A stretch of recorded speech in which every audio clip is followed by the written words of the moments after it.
Hi, this is Dr. Vasquez, and this is the Case Analysis Introductory Lecture.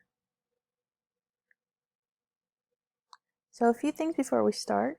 You do want to make sure that you're taking notes. So you're going to want to take out some paper and pen, or if you prefer, a Word doc. And you can take notes as you would in any regular class. Make sure you understand the purpose of the lecture, and at the end of the lecture, make sure you understood the main points. Go back if you need to.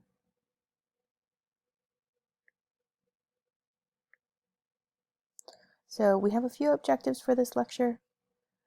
I'm going to introduce the parts of the case analysis to you, which you need to make sure that you know what they are, and make sure that you understand the difference between the different parts of the case analysis.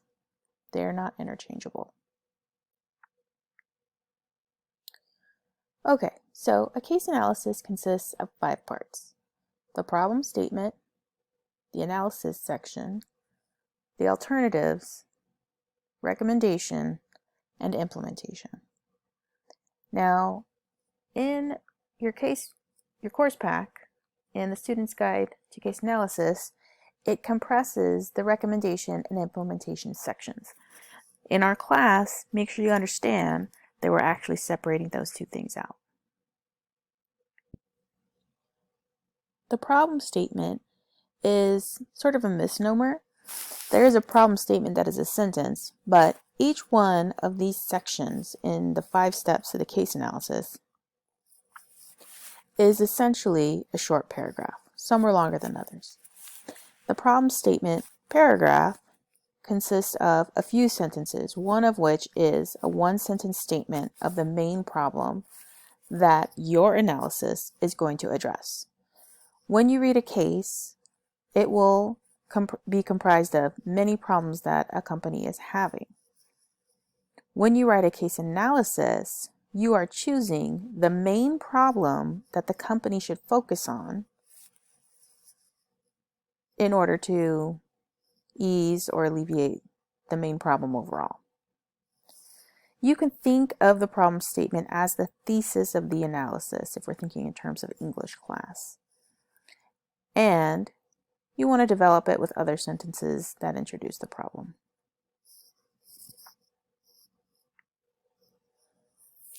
The analysis section of your 5-part case analysis is its own paragraph. And in this paragraph, you use the details of the case that support your problem statement. So if you say the problem is poor management, what are the details from the case that lead you to believe that this is poor management? Did the manager not come to work often enough? Did the manager not set appropriate goals for the employees? What are the facts from the case? And they must be from the case, they can't be made up. We're proving that the problem statement you wrote in the previous section is true, utilizing facts from the case. And you want to make sure that you can prove that it is a real problem, it is the main problem, and not that you're trying to focus on maybe an easier problem that's easier to write or easier to resolve. Other things that should be in your analysis section would be company goals and objectives. So you want to keep in mind and actually state what is the company's goal for this situation, and what are the company's objectives overall. What are the main things that the company wants to keep in mind when it's making decisions? So if there's a company like Starbucks that wants to make sure everybody's having an enjoyable experience, you would not want to suggest something that would make a non-enjoyable experience. Next, we have alternatives. So the alternatives section of your case analysis is usually a larger paragraph. There are generally at least 2 alternatives presented by you, the writer. Each alternative should directly resolve the problem that you stated in your problem statement. And each alternative should be developed. So we shouldn't be saying things that are very general, like do a good job, figure it out, something like that. Or hire a third party to fix this problem for us. You can go ahead and assume that you are the third party who is meant to solve this problem, so you're not going to want to give your job away to somebody else. You also want to keep in mind that the type of solution you're presenting should match the problem. So if you say the problem is poor management, then your solution should figure out how to fix the management, how to make the management more efficient. Also, for each alternative, you should list pros and cons.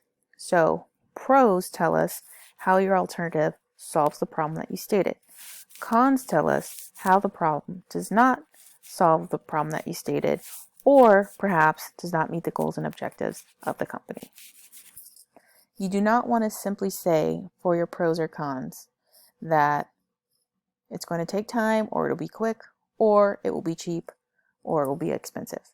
Everything is going to cost money and take time. So these are not really strong pros and cons.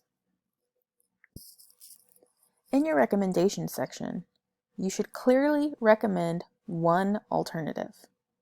If you blend the two alternatives into one mega recommendation, that means essentially you only submitted one alternative and you made it into two parts.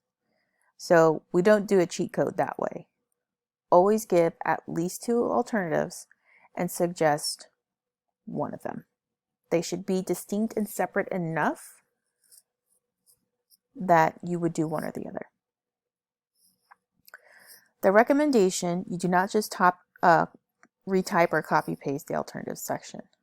In the recommendation section, you want to say which alternative you're recommending and give a rationalization as to why that is the right recommendation.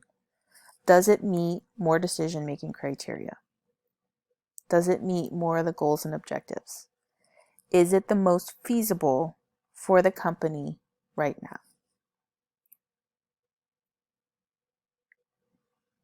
Finally, we have the implementation step. The implementation step is important. You might even take an entire class on implementation. So for ours, we're going to keep it simple. You want to give 2 to 3 steps in how you would begin implementing the recommendation that you suggest. The reason for this is if you were in a room with a group and you were making a recommendation, their next natural question would be, how would we start doing this? And you would want to have thought some of that through. If you haven't thought of what you would do if you were successful in getting people to agree with your recommendation, then you really have not planned to win. You plan to fail. So give 2 to 3 basic steps for beginning your recommendation and give a basic time frame for each of those steps. So in conclusion, we want to remember there are 5 distinct steps to a case analysis, and each step has its own purpose. Now, what you need to do is go to Canvas and take the quiz on basic case analysis. That activity can be found here on Canvas right underneath this video that you're watching.